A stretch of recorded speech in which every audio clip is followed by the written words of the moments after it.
Bonjour à tous, j'espère que vous allez tous bien. Tesla Phil ici. Je viens de trouver une information qui peut intéresser pas mal de monde, notamment les propriétaires qui vont avoir, enfin les futurs propriétaires qui vont recevoir leur voiture début 2022 et qui ont déjà donc passé commande. Là j'ai un document en fait que j'ai pu récupérer en ligne donc ça c'est un document interne, hein, je pense que les personnes chez Tesla donc, sont formées.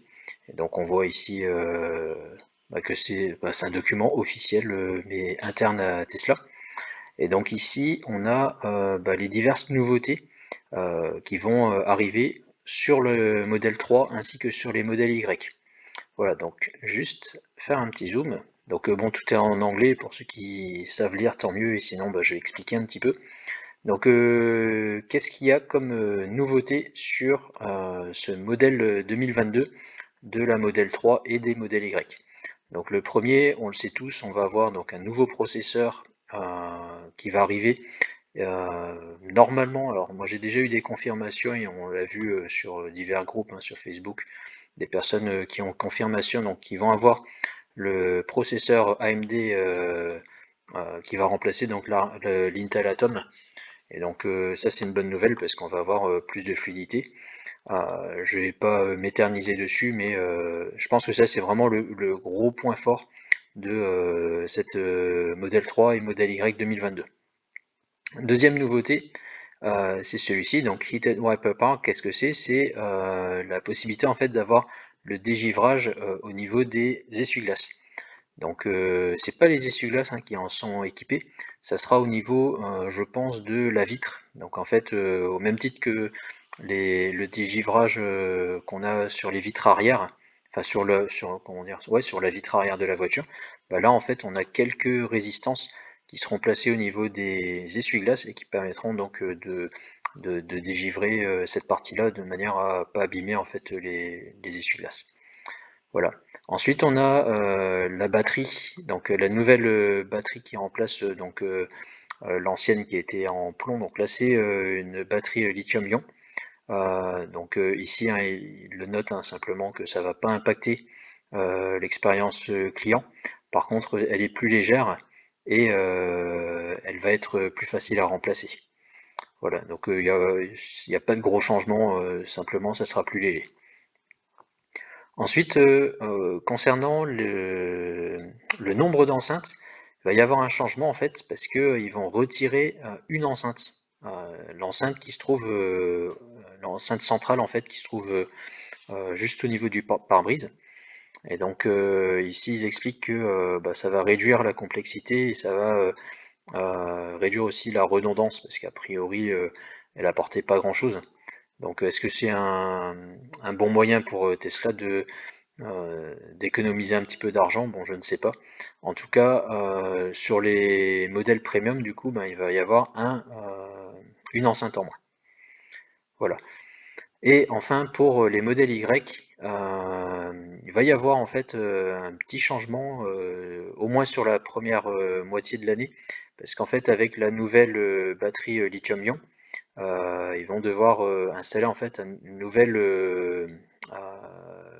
enfin, convertisseur de puissance.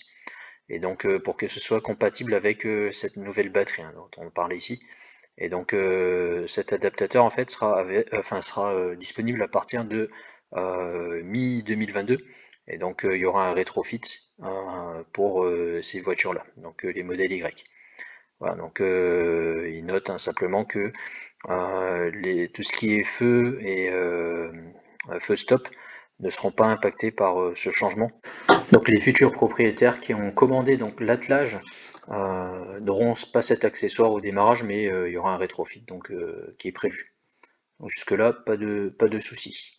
Ensuite, donc on a cette deuxième slide qui est très intéressante. Je vais vous traduire en fait ce qui est écrit tout en haut.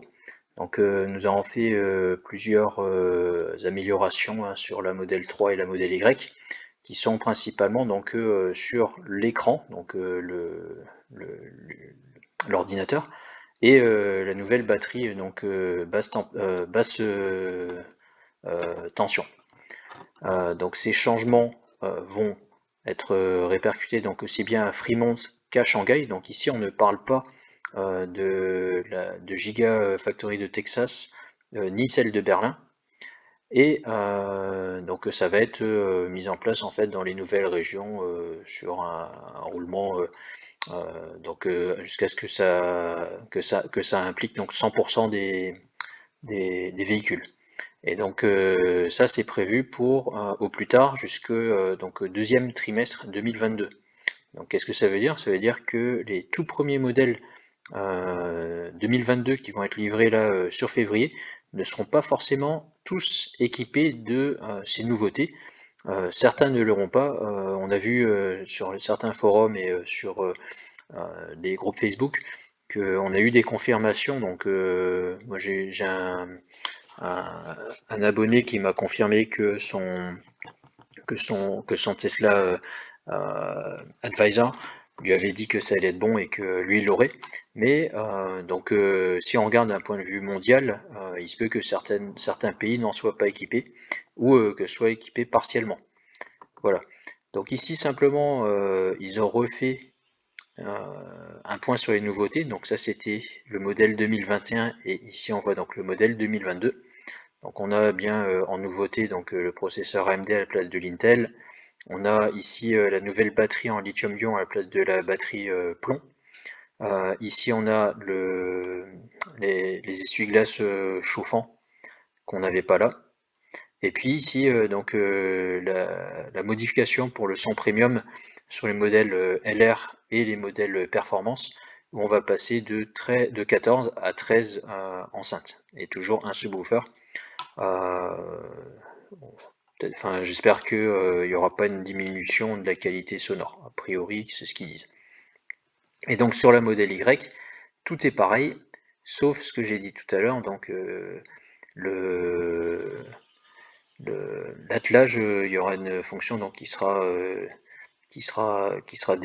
n'existera pas et qui viendra par la suite quand ils auront trouvé l'accessoire pour pouvoir le lier à la batterie lithium-ion, et donc avec le rétrofit de 2022. Voilà pour ces données officielles.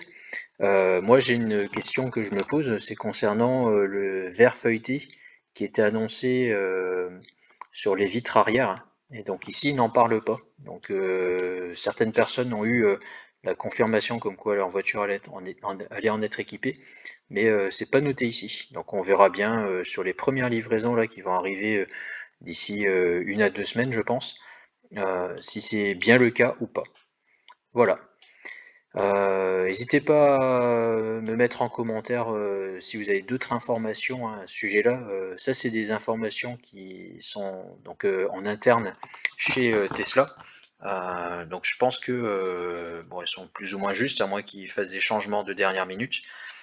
Donc c'est plutôt bien parti pour avoir ce nouveau processeur. Moi je pense que c'est vraiment le gros, la grosse différence, hein. À la limite la batterie c'est pas très gênant. On va gagner quelques grammes et puis elle durera peut-être plus longtemps, mais bon. Après les essuie-glaces ça peut être intéressant pour ceux qui habitent dans les endroits où il fait froid. Personnellement à Lille on a eu très peu de